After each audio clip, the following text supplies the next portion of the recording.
This is MJ. I'm an author, I'm an artist, I'm an analyzer. You can find all my work at mjmunoz.com. Welcome to Story Over Everything. This is a special bonus / personal / potentially unnumbered episode that I'm doing kind of mid-April. I think it's mid-April. I don't know. I'm not even going to check the date. That's how casual we're going to be on this episode. Yeah, casual. Anyway, like Kamikawi. Who will get that? I don't think anybody. If you do, though, let's talk. Anyway, so I have been reading or listening a lot, and I found an incredible series of books that is short and is its worth and its substance has nothing to do with the page count or the length that it would take to read these books, or the length of time in which they were, which was utilized for them to be written. I believe that's an accurate statement to make. And I won't tell you quite what that series is just yet. However, if you have been around for a few episodes, I've mentioned Tolkien and Lewis's work, that being Hobbit and Lord of the Rings, and could we just call it the Lord of the Rings saga or something like that? Anyway, and the Chronicles of Narnia. I've also enjoyed some of Lewis's other work, but specifically I've mentioned those fantasy series, which is interesting because I am not a fantasy author or an aspiring fantasy author, though I do have at least one fantasy book in my head, if it can be called fantasy, which I could argue for, yes. Anyway, I have discovered a new series of books, and it was actually brought to my attention by my eldest child, and she started on them and told me, "You're really going to like these books." And I listened to the first one, and I really liked it, and I've just consumed these books in a very short amount of time because they're that good. And it actually inspired me to add a dimension to the Story Over Everything feed and general podcast / whatever else you want to call it. And that is this: that not only will I track my progress as an author, an artist, an analyzer, and chronicle all those things in Story Over Everything, I will actively talk about books that I am enjoying or have enjoyed or think are wonderful. And I don't quite yet know the scope of how I will handle the books. I had the idea I actually stumbled across something while researching something, while reading or listening to, I think The Hobbit, like 2 years ago, that somebody had done a chapter by chapter analysis and breakdown of The Hobbit. And I love that idea. I really love the idea of actually taking any book and doing a chapter by chapter review and then a whole review, an entire book review after the fact. And that seems like a really fabulous project to endeavor on.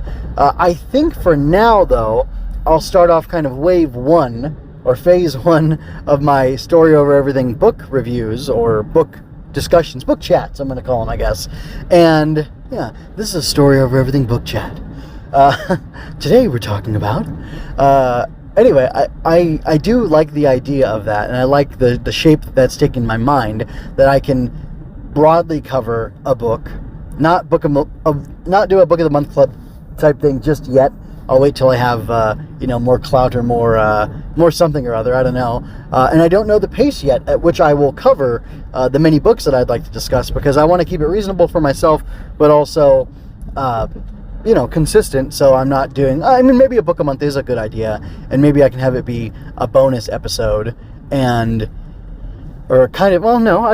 doesn't need to be a bonus, I can just replace one of my episodes, that would be fine, because I don't want to... Yeah, actually, that might be a fine idea, to do one a month. Okay, so, yeah, like I said, I'm going easy on myself, and I'm actually making this part of what I'm doing. This is me. I'm giving you an insight into my creative process, and honestly, a lot of the time, I have to talk things out for myself. Thinking in my mind only gets me so far. Verbalizing what I have to say or the ideas I have really helps me. And in fact, I have had several... breakthrough is too strong of a word for the the humble level of my writing at this point, but I've had several breakthroughs, for lack of a better term, while narrating to myself or just thinking stories out loud. In fact, that happened earlier in the history of Story Over Everything, where I was trying to write a book, plot out just a single book or maybe a whole novel series, I think, or series of novels rather, by bullet point was the idea. And what that meant was I was just kind of dictating to myself and recording it and saying, oh, what if I did this? What if I did that? This is the issue I have with this character. This is an idea I have. How I like that work. I mulled it over and they said, oh, this is what I'll do. And actually, it was more than that. I was able to think and share my thoughts and kind of stream some of them out as they were coming. And then as I wanted to pause and develop them, I would pause the recording, let myself mull over it for a few minutes, and then again go ahead and record it. So this mixture of structured and unstructured production of content is something I favor, actually, and I don't really have a desire to hold them as two separate things, since they're all part of the creative process for me. I kind of like to have them held in like with each other, because I value them equally, and in fact I don't think I could do what I do without doing both, meticulously planning and plotting things out, and also just shooting from the hip. And yeah, so what does that mean? As if to prove the point to myself, or just to please myself, I am just coming back from pausing and reflecting on what I'm saying and what I want to do.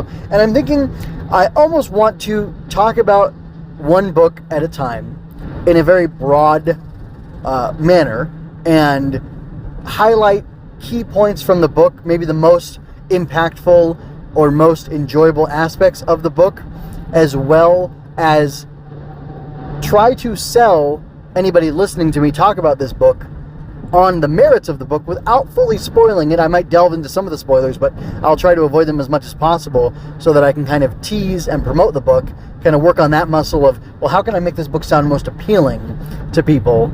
And maybe I'll even write that ahead of time. Okay, I'm going to spend time writing, for lack of a better word, ad copy and, a promotional blurb type thing for the book to pitch it to people, today's listener of 2023 and beyond. And after I do that, I can, in a less structured way, talk about the things that I enjoyed most in the book, and also frame them, and then additionally to that, discuss the technique in the writing of the book that I find most appealing as a reader. So what did I enjoy that the author did? And as a writer, what do I enjoy that the author did that I feel like I could get away with doing as well? Because I think that's a wise thing to consider, even if these books aren't all in the genre I'm wanting to write, because like I've said before, I have not that I have no interest in writing fantasy, but fantasy is not my primary genre that I'd like to write in. Unless you consider superheroics fantasy, which I could see somebody forcing it to be if they really wanted it to be. But, I mean kind of the more epic fantasy, sword and sorcery type thing. Although, I don't know, is sword and sorcery considered to be separate from fantasy? Because I have heard sword and sorcery can applied to things like the writings of Howard, Conan, and Solomon Kane, who I believe is called the Grey Pilgrim, but that name or that title, that appellation jumped into my mind before I could conjure the name Solomon Kane. But anyway, I've heard those things, and probably Princess of Mars or the Barsoom Saga by whoever that's by. Is that Kipling? That's not Kipling. That's oh boy. Well, I don't remember his name, but anyway, it doesn't matter. It's you can find that out easily enough. Barsoom or Princess of Mars. John Carpenter is not the author. That's the titular character of the stories. He's the eponymous hero, John Carpenter of Mars, etc., etc. Anyway, so that's not H.G. Wells. Anyway, like I said, it's immaterial for now. You can look it up. I can look it up, but it's not a good time to do that. So I will just continue. I heard sword and sorcery referring to those sorts of things, not Lord of the Rings, for example, which contains literal swords and much sorcery. So I don't know why there's a distinction there, or if that's just a different way to say it, or if it's because sword and sorcery stories stand apart from your standard fantasy fare by perhaps having more gore, more violence, a different sort of edge to them. Because Solomon Kane was written by Howard, who was a fan of H.P. Lovecraft, who specifically, I believe, wanted to emphasize the aspects of cosmic horror and the ineffable and the strange and the weird in its classic understanding or definition of the word, and emphasize those factors as opposed to the wonder and the grandeur perhaps of a Tolkien's fantasy, or even something mythological like Arthurian legend, or even no, I wouldn't say Robin Hood counts as fantasy at all. That's more like a period adventure story than anything else. Anyway, so yeah, like I said, I can try to pitch the books to you and then go ahead and just specifically talk about what I enjoyed from the book, both as a reader and as a writer, and things that I would like to exploit as a writer and for my readers to enjoy from my writing as well. And that sounds like it's a pretty good setup for a sub-series on Story Over Everything. And I like the name of Story Over Everything Chats, or the Story Over Everything book chat, book discussion, something like that. I'll just be honest with you. I am a fan of ChatGPT. I have use of ChatGPT 3 right now, and I will probably go ahead and throw a prompt into it to come up with a suggestion for what these book discussions should be called. Can you have a discussion if it's only one person? I don't know. I don't think so. So book chat's even, it's a less formal thing, but it almost more depends on a single person, or rather on two people as opposed to a single person. So I'm not quite sure how to call that, but I'll figure it out, and I'll share those suggestions with you. In fact, if you're looking at the website at mjmunoz.com and seeing what other things I do, and you've discovered it from Story Over Everything being out there in a podcatcher or whatever, on YouTube or any other Odyssey, any other video site where you can find things like this, and you're curious as to the different things I'm into and what I've used ChatGPT for, I used it to find a name for a series of podcasts, let's just call them for the sake of argument, that I'm doing right now, where I'm recording an audiobook for something that's of science fiction, genre fiction, for an anime, actually, where they're coming out with a book for it. And I ended up asking for a lot of suggestions for what to call it, and I didn't end up using any of them specifically. Reading through some of the key phrases, I came up with my own individual terms. So if that's anything to go by, I may end up using an individual idea or name or title for this, book chat thing that I come up with on my own after having a back and forth with the AI. So anyway, that was a long diversion. And that thing is, it's Digimon Chronicles, where I'm talking about where I'm reading actually the Digimon Seekers web novel that's being released on a weekly basis by, I guess, Toei, who is the owner and operator of the Digimon license. So anyway, and just another insight into me. Yeah, I like Lewis, I like Tolkien, but I also like Digimon. And I actually think Digimon has a very strong literary, not basis, well, maybe, no, not basis, but like core to it. And some of the stories are very fascinating and very well written, even though it is a sort of monster of the week, kid show meant to sell stuff.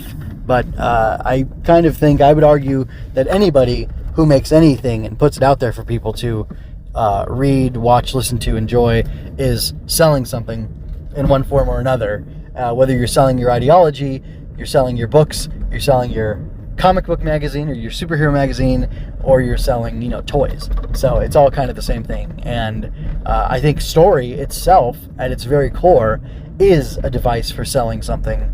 And you exchange the time and attention of your audience for the message that you're trying to put forth to them And like I said, that's what you're selling to them.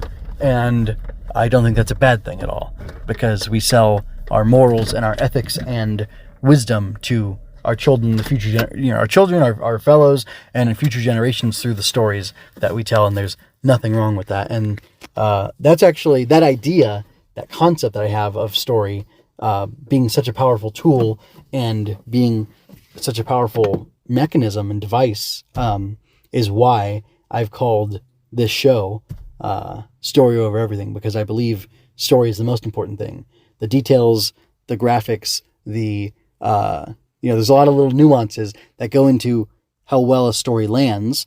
And there's many genre and many media that stories can be in. But to me, what matters is how well the story is conveyed, and that the story actually has something good and beautiful at its heart and at its core. And I believe I'm very selective with the stories I enjoy, and that they only are the good and the beautiful. They're only the ones that have something worthwhile in them. Anyway, I've waxed philosophical after not meaning to for far too long, so I will go ahead and bid you adieu for now. This is MJ signing out. I hope you enjoyed that.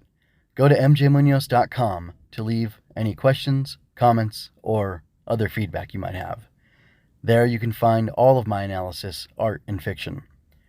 I cover books, tokusatsu, comic books, anime, and more. Look around. You're sure to find something else that you'll enjoy as well. This has been a Story Over Everything production.